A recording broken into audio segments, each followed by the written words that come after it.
And we had to put down our 16-year-old dog, so Saturday night there was not a lot of sleep in the Robinson household, and this morning, a little bit behind on where we're going. But again, thank you for being here, and sorry I'm a little bit late getting started. Want to talk about a few things that happened last week and then some things that are coming forward for next week, and then I'll be happy to answer your questions. Recent events that we've had. Over the weekend, we had a great Japanese New Year celebration. I want to thank Stan Harper and the Lane Yanahiro and the other members of the Japanese American Society that put that event on. We had the Consulate General from Miami flew up, had a chance to sit down with him, have lunch with him, talked about some things that obviously we're doing in Northwest Florida, and talked about obviously how we are working with Asian companies and would love opportunities to continue to work going forward, certainly talking about our work with ST and the things that are happening. And if there are Japanese companies we can work with, we would love to be working together. We think Northwest Florida is a great place to be. So we had a very good discussion, and it was great. They had the drummers, if you didn't get a chance to see them. They had several other exhibits as well, but the group that always comes up from Epcot, they do a great job. They're always amazing. I enjoy seeing them. I had some martial arts and some other things as well, so it was great chance for us to show the diversity that is in Northwest Florida. I think when you look at the number of Japanese Americans that we have in this area, it's amazing that what we have, and it was great to have a chance to celebrate that as well this past weekend. Last week also gave us the opportunity. We had the chance to go out, and I appreciate Clark Merritt. The American Magic team had their PR people in town, and got to go out there and see the ship, and we actually got to, Kimmy's here, we got to walk on it. Don't have any pictures because we can't show any pictures of what it looks like, but we've got a national championship football trophy, and I'm hoping by this time next year we'll have an America's Cup that can make a stop in Pensacola and let us see as we are becoming sort of a city of champions. So we are firmly behind the American Magic team and their pursuit for bringing back the America's Cup to the United States, and we're very excited about that. That was great. The first Mayor's Neighborhood Cleanup of the year happened on the 25th. Will happen on January 25th. Again, this is, if you look at Mayor's Cleanup 2020 schedule for Saturday, January 25th in the downtown area, allowing residents to clean up and to leave items at the curbside to be picked up by the City of Pensacola Sanitation Services. Through the Neighborhood Cleanup Program, all city neighborhoods have once a year opportunity to throw out things that are there and put them out on the curbside, and we'll pick them up between the months of January and October. Residents need to check the map at cityofpensacola.com to see when the cleanup will be coming to their area. Also, a big thing that we continue to talk about is looking at what we're doing for our minority suppliers and continuing to work with those small businesses. But we can't work with you if you're not registered with us. And I see Brian in the back, and I know this is one of the things that he's been working diligently on. There's going to be a Pensacola Supplier Diversity Exchange on February 4th, and we hope if you're out there with a minority small business or minority business in any way, that you'll look forward to participate with us. A military business, military-owned business, a woman-owned business. We hope that you will take the time to come meet with us and get registered. That's the only way we can do business with you.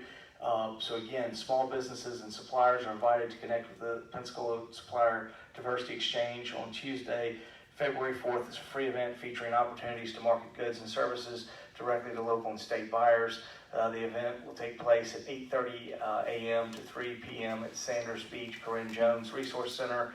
That's at 913 South I Street. The event is hosted by the City of Pensacola, the Gulf Coast Minority Chamber of Commerce, and the Office of Supplier Diversity. More information is available online at thecityofpensacola.com. So again, we hope you will take the time to participate in that event. We will be closed with several things on Monday. Martin Luther King Day closure. City of Pensacola office will be closed next Monday, January 20th, in observance of the MLK Jr. holiday. We will not have a press conference next Monday due to the holiday. Sanitation pickup changes for the holiday. All city sanitation customers will experience a change of schedule that week because it is on a Monday, which will apply to your garbage recycling and yard waste pickup. Customers will receive a pickup the day later than what their new pickup day is. So if you are on Monday, it will be Tuesday. Tuesday will move to Wednesday, Wednesday to Thursday. And those of us like myself on Thursday will be on Friday. Again, this is due to the holiday on Monday, so everybody will just shift a day down. Customers will receive a pickup day. Again, just a reminder, if you haven't been out there, we again went over this last week, so this is our second week of our new pickup days, and I'm sorry it's a little confusing for all of us with the MLK holiday, but we'll all shift next week. But again, hopefully, I mean, I've seen most people complying with that, and I know it's one of those things we're slowly learning on, but I know with John, I talked to John last week, and we're moving forward on that. But again, we will be closed here. We'll be in observance of MLK. I believe myself and several of our council members will be participating in the parade on Monday, so we look forward to that. That's always an eventful, we enjoy that time. There are several things, events. I know there's a prayer breakfast on Monday. I know there's another event on Saturday night.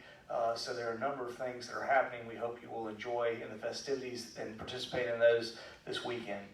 Lee Street Stormwater Improvement Project begins today. I see Derek back there. This is just a reminder that we'll begin construction on the Lee Street Stormwater Improvement Project today, providing stormwater drainage improvements to mitigating flooding issues in that area. This is on West Lee Street. The project is funded by FEMA through a hazard mitigation grant program. The funding due to repetitive flood issues adjacent to the intersections of North F and West Lee, and in that area of West Lee, we will be out there. Again, these are some of the things. I'm going to take a moment to here just to editorialize on a couple of things that happened last week, and I'll be happy to take your questions. I do want to say, I think all of us are just disappointed, upset, and a variety of other things by the shooting that took place as carelessly puts people's lives at risk that happened on Cervantes and 9th. It ended at Cervantes and 9th on Cervantes Street last week. I can tell you, I can't say much because it's an investigation that continues to pursue. I do want to say that our police officers were working diligently all weekend on this, and we continue to be putting all of our resources into this. I've been on the phone with Chief Leiter right after it happened, and I've been on the phone with him multiple times through the weekend discussing what they're continuing to do and what is happening. I know they have resources available, and they're putting all their resources into this and getting this brought to an end and look at making arrests and everything else. So they're working this. I can't say any specifics to it, but I do want everybody to know that we are on this.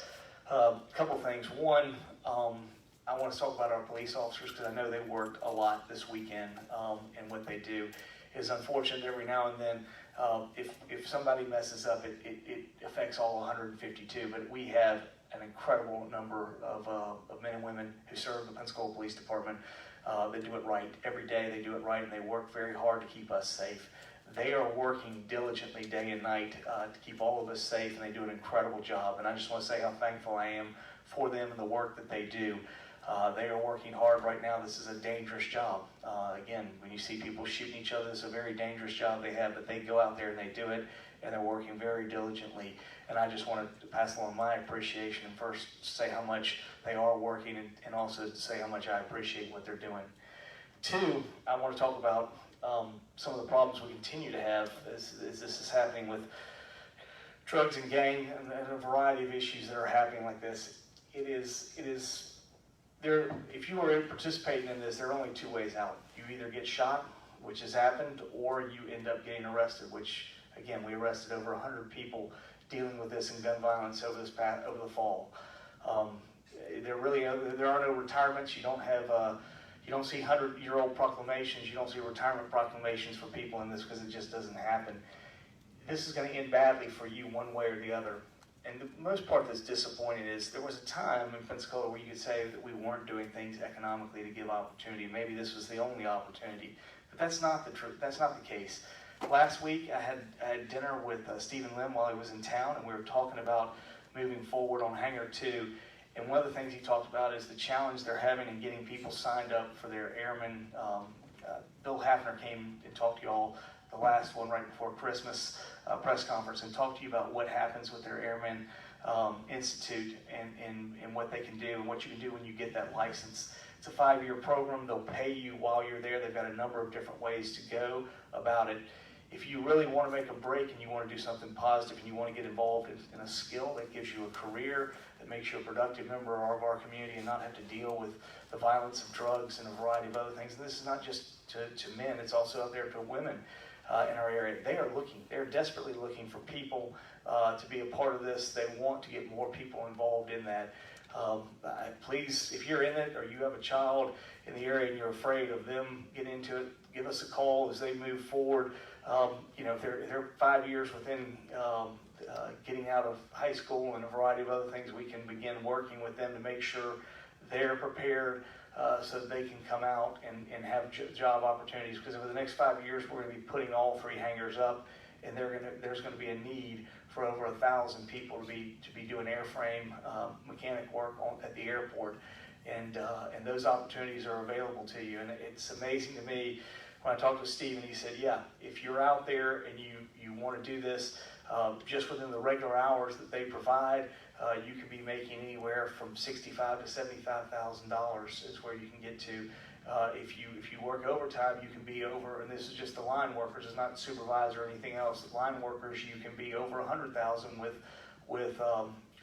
with overtime, which means you'll make more than any elected public official in Northwest Florida, which makes you smarter than most of us that run for office. So again, I don't understand why we're continuing to have this. Economics is not a reason for it. There are opportunities that are available for you to take advantage of if you are serious about doing something else than a life of crime that basically leads to incarceration or your death by shooting.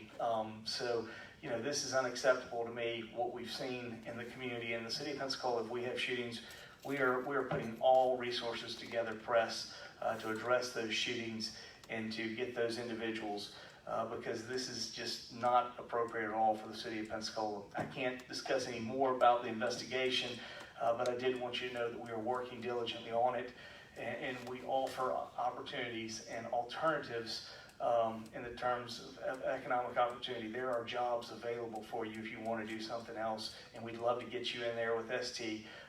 So again, this is it's just a comment from me that I'm just very tired of this going back and forth, and there are opportunities if you wish to get out of that life and do something differently. We have opportunities. But otherwise, I'll open it up to your questions, and I'll look to answer those. Dave? Mayor, have you received any reports of damage from the weekend storms? I have not. I know they came through. I did not. I knew that on Friday I talked with Derek and Kareth. I know we had our people available. I talked with Jenny and Tommy, and they had people available as well. But I didn't. We talked a lot about the pursuit of the shooting, but I did not talk anything about damage. So I did not hear anything. I'm looking at Derek in the back, and he's saying nothing as well. It was weird. It was really, really intense wind for about 3 minutes, and then it was kind of gone. It was just a strange. It moved right through, and then it was gone. And I think about every plant I had in my backyard got tipped over. But I don't think that's going to count as major damage. So aside from that, we feel very fortunate. I know there were people in other parts of the nation that were not as fortunate, but I didn't hear any problems necessarily here. Derek? Hey, Mayor, the airport reflected less than an inch of rain, it was like 8600s, and we didn't have any reports of any flooding damage. All right, that was less than an inch of rain and no other damage necessarily. Other questions? The Lee Street project, the pipe that's going to connect those two halves will go under the street. This is not a case where the street's being closed or anything like that, right? Except maybe during construction phase. That's correct. Street will not be closed, is what Derek is saying. It is going under the street, and we'll be able to do the construction. Street will not be closed. You probably will maybe have to do some inconvenience slowing down and a variety of other things we ask you to do, but otherwise, streets should remain open. It will. Yes? Back in the fall when council refinanced that $17 million, can you kind of clarify what is that for? That is going to be for projects that are within CRA downtown. So again, those projects are there. We are bringing forward the hashtag, the East Garden project, and a variety of other things that we are doing in the CRA downtown. Those will be brought forward. We talked about January, but it looks like it's going to be February now. Kareth, is that correct? We're shooting for February. We needed to get cost estimates back from a few of our professionals that we'd engaged, so that we'll know what we could do. Listen, $17 million is a lot of money, but it's not going to do everything we want to do. So we need to prioritize it and figure out also which ways we can also leverage that into additional funds. We'll bring that forward to the council with some ideas and look for them in February. And I know I've been talking with Kareth about it, and Derek is whenever it comes up. So we're going to have that ready to go in February to get to council. So it wasn't explicitly for hashtag or skate? No, it's for projects within the CRA. Now we will be I believe you'll see us recommending hashtag projects, and the skate projects is what the mayor's office would be recommending. Again, the council eventually, they're the ones that appropriate. They have to vote on it. So, but we will have recommendations within that. But we're looking at a variety of things that are happening. Yes, Derek. Mayor, to help out with that, I believe that CRA, and I don't think anybody's here from CRA, will be holding a workshop, so to speak, to do a presentation to talk about the variety of projects that are being looked at for the funding. That will be prior, of course, to any action meetings. I think that's the one in February that we're talking about, the workshop. Okay. Any feedback? I didn't see John. I may have missed him. Any feedback on that first week and Friday collections especially? Wednesday collections now, yes. There were some challenges. We're getting people, and we're working through that. I was not inundated by either email, social media about that. I don't know if you saw any more. I didn't really see a whole lot of impact about it. I saw a few people last week where I live. We were on Monday recycling. A few people put their cans out, but I was amazed how many people did not put their cans out, and then how many people put both cans out on Thursday. I think the Monday, Tuesday, and Thursday ones went really well. I think we're still transitioning on the Friday to Wednesday, but I think as we get used to that, it will happen. Much the same way as we started going to online for our inspections department, then we got a cyber attack and we had to go by hand. The fact that we went with a new schedule in 3 weeks in, we've got to amend it to deal with the MLK holiday is not the best. But again, we got to devise a schedule. We're used to holidays changing things. That's happened forever at the city in dealing with things like holidays. So again, it's just a little bit different, but I think everybody's getting used to it. The more and more I hear, people tell me, other cities, almost everywhere else in the United States, have gone to the same system for the reasons we're trying to deal with and look at the advantages we can pull out of it. So I think it's a good thing. I support John in bringing that to this area, and I realize it's a little inconvenience, but I think when we all get used to it, it'll be very easy. It was nice to only have to take my cans out to the street once last week and not have to worry about twice, and so that worked out. So otherwise, all good. Could you roll them both at the same time, or do you have to make separate trips? Unfortunately, over the holidays, mine were heavy enough that I had to do 2 separate trips. But hopefully on some lighter weekends, maybe I could roll them out both at the same time. On the Blue Ways project, I guess, has the city been contacted by a neighborhood association who's opposed to having the bars park turned into a pad? The city has been communicating. Well, first, I think, I don't know about the neighborhood, but Councilman Moore talked to us about it. And again, the trail is one of those things we're looking at. We were not probably ready to go as public as Ann went with because we had not had a chance to address that in the neighborhood.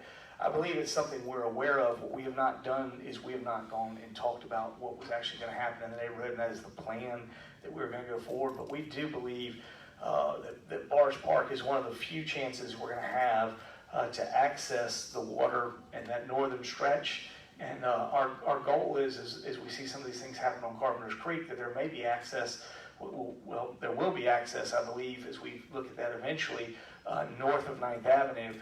So we're really going to need another northern spot for access one way or another to the water. I think something will happen at Bars Park, but we had not gone to the public yet in that neighborhood, and we've talked with them, and we're going to listen to them to make sure if we do something in Bars Park, it is going to be something that they appreciate and can work with and are at least agreeable enough. Now I'll remind them, Bayview Park is not the park for East Hill, and Bars Park is not the park for only the people that live around it. It is a city park, which means it is for all citizens in the access. But we are all of our parks, and I see Brian nodding back there, and we're very aware of what we need to do, and very aware of how we need to be considerate to what's going on with our neighborhoods. And this was a case of we had it on the list to fund for NERDA.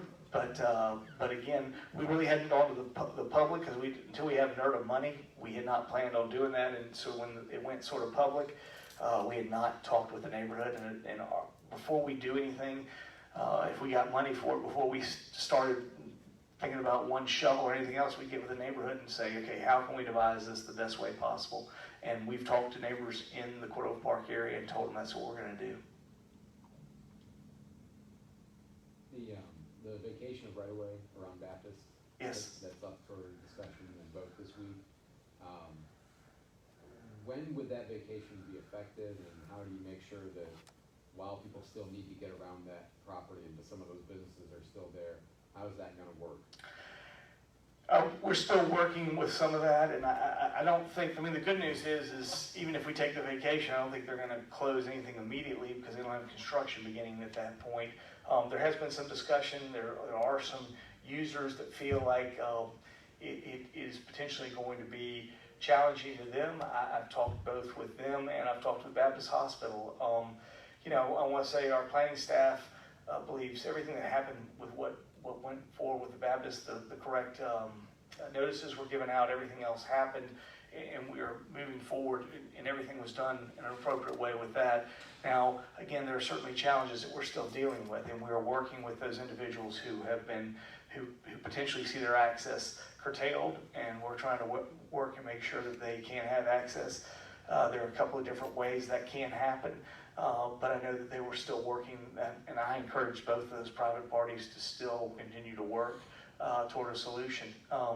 That we may be coming to the county to see about doing some work on the Sycamore, the parallel right there that goes around the side road that goes around where the railroad tracks are.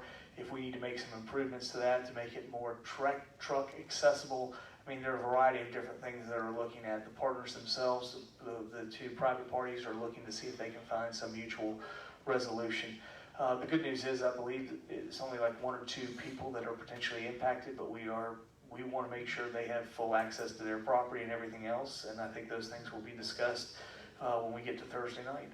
So, will it take, if they vote on the vacation Thursday and approve it, would that happen immediately, or? I think technically it would be. I don't have anybody from legal here. I think there is a technical date by which it goes ready. That doesn't necessarily mean they're going to take the roads out at that particular time. You're still going to have to light it at Rawson, and I imagine probably while construction is happening, because you don't have eventually, I know Baptist has said they would like to have their entrance line up with the PCC entrance where that signalized intersection is. So until that's all there, though, I cannot see Rawson going away with the signal, and certainly what's happening with the usage, even construction usage in and out. It would seem like Baptist would find a way to use that. So I don't see that road closing immediately, but I think over time they'll have to figure that out, and the private parties continue to work on that. I think our public portion, those individuals have very good access to Sycamore. The challenge is Sycamore's access to Brent Lane on that turnaround area. Now the good news is it goes on the roads go on both sides, so you're able to get on the left side and the right side, east and west on both sides.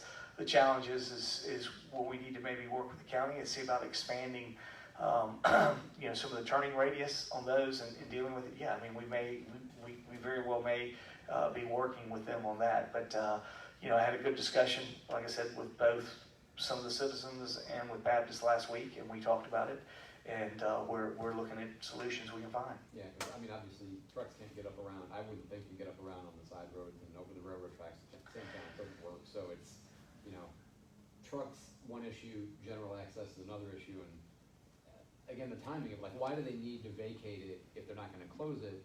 But if they are gonna close it, then that seems to be the problem that we're trying to solve. Because you can't begin to, if you don't know you have a road closed, then how do you know that you can start building your building? Because it's real expensive to go ahead and set your building, and then you show up one day and go, hey, now it's time to close the road, and you go, oh, well, the road, I mean, you're not giving any guarantees until the city council votes on it. So I understand where Baptist is coming from, and I understand why they're pursuing it.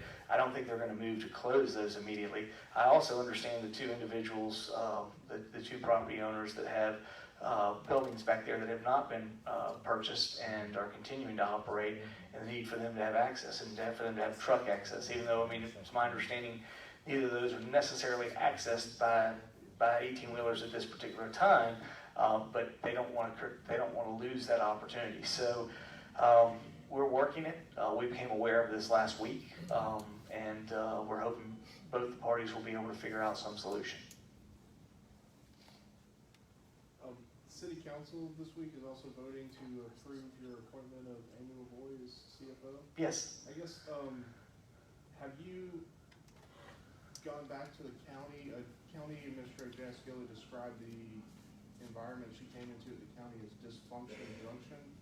The direct quote. Are you confident in LaVoy heading a city department that also controls the city IT department? One, I'm incredibly comfortable with Amy LaVoy handling Department of Finances. She did that at the county, and it ran very smoothly. Amy reluctantly, she was asked by Jack Brown to come into administration. I can say she was very happy where she was at finance, but she thought it was the right thing to do, and she went in there. I don't think that was all Amy's fault. I think there were a variety of other things that were happening there. Amy's left, and she's been gone for nearly a year, and those things are still challenging there. So I don't think, this isn't Amy LaVoy that created all that. So I want to be real clear. I don't know of any time when she was there in charge of the finance area that there was any issues or problems, and that's what she's being asked to run here. As far as whether technology resources remains in Ms. LaVoy's, I think that's already beginning to change, and that's one of the reasons she was brought in there to look at that department and what we do. And I can tell you, we've gotten the report back from our group that was evaluating our IT resources, and we're awaiting Deloitte Touche, which is a little bit different, but I mean, a lot is going to confirm a lot of the same similar results that we saw on the other one. And I think they're both going to make recommendations eventually. I think you'll see IT coming out on its own. So, I mean, and I think Amy's the first one that's supportive of that. So, I don't think there's any problem with Ms. LaVoy and what she's going to be able to do in her capacity to be able to do it. I'm very confident in her, and I think she'll be able to move us forward. And I think IT, as we move forward, may be very different than what we have currently. But we were evaluating that regardless of the cyber attack. We were already looking at what we could do.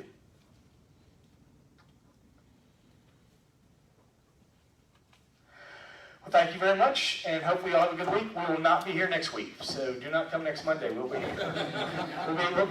lining up for the parade right now. So thank you.